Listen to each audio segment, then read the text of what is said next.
ইতিমধ্যেই রাজ্যে পালা বদলে সরকার বদলাতে চলেছে। বুধবার সকালে বিজেপি নেতৃত্বের কাছে খবর আসে, নৈহাটি পৌরসভায় বিভিন্ন গুরুত্বপূর্ণ ফাইল লোপাটের চেষ্টা চলছে।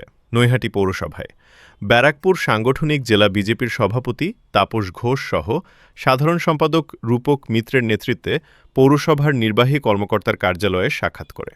পৌরসভার থেকে বেরিয়ে সাংবাদিকদের মুখোমুখি হয়ে ব্যারাকপুর সাংগঠনিক জেলা বিজেপির সভাপতি তাপস ঘোষ বলেন, নির্বাচনের ফল ঘোষণা হওয়ার পর থেকে পৌরপ্রধান আসছেন না। এতে নাগরিক পরিষেবা ব্যাহত হচ্ছে।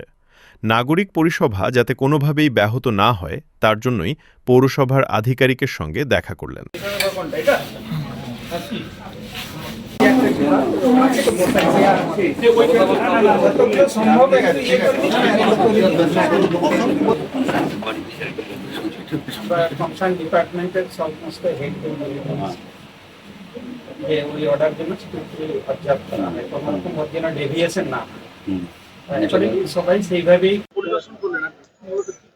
না দেখেন, পৌরসভাতে ঠিক ওভাবে আমরা আসতে চাইনি, কিন্তু আমাদের কাছে নির্দিষ্ট সূত্রে ইনফরমেশন ছিল পৌরসভা থেকে ফাইল সরানো হচ্ছে এবং ল্যাপটপটা বিভিন্ন ঘরে এ ঘর সে ঘরে ঘুরছে। তো তখন আমরা দেখতে এলাম সত্যি সত্যি ফাইল কিছু সরানো হয়েছে এবং ল্যাপটপটা যেখানে থাকার কথা সেখানে না থেকে 4টে ঘর ঘুরে এক জায়গায় দাঁড়িয়েছে। আমরা ইও সাহেবের সাথে কথা বলেছি এবং পৌর পরিষেবা কিছু বিঘ্নিত হচ্ছিল, যেমন নিয়মিতভাবে নোংরা পরিষ্কার হচ্ছিল না, ভ্যাটগুলো পরিষ্কার হচ্ছিল না, কয়েকটা জায়গায় জল পৌঁছাচ্ছিল না। সেগুলো নিয়ে আমরা আলোচনা করলাম ওনাদের সাথে যে আমরা আপনাদের সাথে সম্পূর্ণ সহযোগিতা করব। সরকার আসবে, সরকার যাবে, কিন্তু পৌর পরিষেবা বজায় থাকা উচিত। যতক্ষণ না পর্যন্ত এই আমাদের নতুন সরকার আসছে, নির্দিষ্ট কোনো আপনাদের কাছে আসছে অর্ডার আসছে, ততক্ষণ পর্যন্ত আপনারা পরিষেবাগুলো বজায় রাখুন। এবং আমরা ইও সাহেবের সাথে আলোচনা করছি এবং উনিও বললেন যে একটা ঘর পরিষ্কার করা হচ্ছিল, উনি যে যুক্তি দিলেন একটা ঘর পরিষ্কার করা হচ্ছিল, সেই জন্য ফাইলগুলো এদিক ওদিক করা হয়েছে। দু একটা ফাইল আমরা দেখলাম এবং ল্যাপটপটাও আমরা তো কোনো ফাইলে হাত দিতে পারি না, আমরা ফাইলও দিইনি। আমরা সাথে পুলিশও ছিল আমাদের, ওনাদের সামনেই আমরা আলোচনা করছি। এখনো আলোচনা চলছে, আমাদের ভেতরে আছেন আমাদের 2 জেনারেল সেক্রেটারি রূপক দা, শর্মিষ্ঠা দি, 2 ভাইস প্রেসিডেন্ট মানস দে, মনোজ সিং, ওরা আলোচনা করছে এবং যাতে আমরা চেষ্টা করছি আমাদের দিক থেকে সমস্ত রকম সহযোগিতা করার। ওখানে জল পাম্পিং গ্রাউন্ডের কোনো একটা জায়গায় প্রবলেম হয়েছিল, সেটাও আমরা সর্ট আউট করে দিয়েছি এবং আশা করছি আজ বিকালের পর থেকে কিংবা কালকে সকাল থেকে যে পরিষেবাগুলো থেমেছিল কালকে থেকে একদম নর্মাল পরিষেবা। সরকারের পতন হয়েছে, কিন্তু হচ্ছে পৌর পরিষেবা বা পৌর দপ্তর, পৌরসভার ভোট তো দেরি আছে, কিন্তু পৌর চেয়ারম্যান কোথায় গেলেন? সেটাই তো হচ্ছে কথা। পৌর শুধু চেয়ারম্যান না, যাদেরকে মানুষ ভোট দিয়ে নির্বাচিত করেছে পৌর পরিষেবা দেওয়ার জন্য, আজ 5-7 দিন মানে কদিন হলো, আজকে 3 দিন ধরে তার কোনো ব্যাপারটা নেই। এই যে ওনার অর্ডারে কিংবা ওনার নির্দেশে যে কাজগুলো হয় সেগুলো নেই।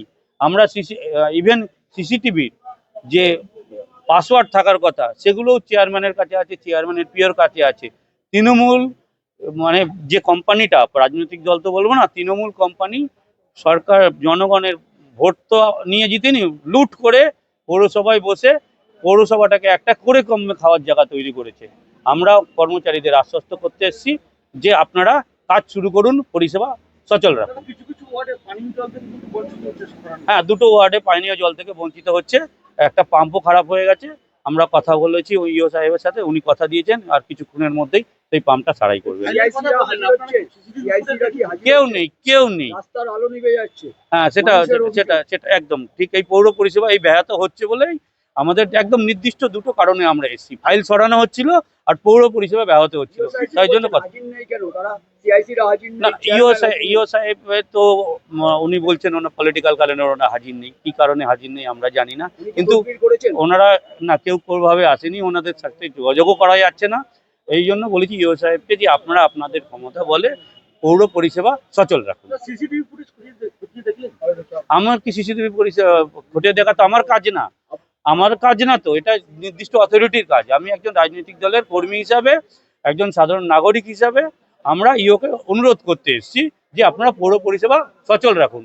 সিসিটিভি খতিয়ে দেখার কাজ আমার না। এই মুহূর্তে পৌর পরিষেবা সচল থাকবে, এটাই মূল দাবি আপনার। এটা উনি আমাদের আশ্বস্ত করলেন পৌর পরিষেবা সচল থাকবে। যেখানে লাইটগুলো কেটে গেছে কিংবা লাইটগুলো খারাপ আছে সেগুলো খুব তাড়াতাড়ি ওগুলো চেঞ্জের ব্যবস্থা হবে। যেখানে জল বন্ধ আছে সেখানে জল পৌঁছে যাবে।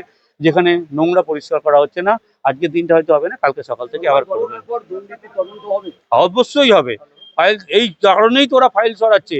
ওরা যত কিছু তো ফাইলের মধ্যে আছে। তৃণমূল তো দুর্নীতি সরকার ছিল, কোটি কোটি টাকা দুর্নীতি। শুনছি নাকি কয়েকটা কাঁচ লাগাতে 3 কোটি টাকার, এটা শোনা কথা, 3 কোটি টাকার বিল হয়েছে। আপনারা দেখছেন, আপনারা দেখেন পৌরসভাতে এমনকি কাঁচ লাগানো যেতে পারে যেখানে 3 কোটি টাকা বিল হতে পারে। এসব অনেক কিছু, এগুলো ওরা যাচ্ছে যে সরকার যদি এসে যায়, যদি ভিজিলেন্স বসে, আরজি করের মামলার মতো সমস্ত লোপাটি করে দিতে চাইছে প্রমাণ। কিন্তু আমরা সচেতন আছি, জনগণ সচেতন আছে। পৌরসভার কর্মীদের আমরা করজোরে অনুরোধ করেছি কোনো ফাইল যেন এদিক থেকে ওদিক না যায়। পৌর তা প্রধানের খোঁজ পেলেন? না, পাওয়া যায়নি। Thank you.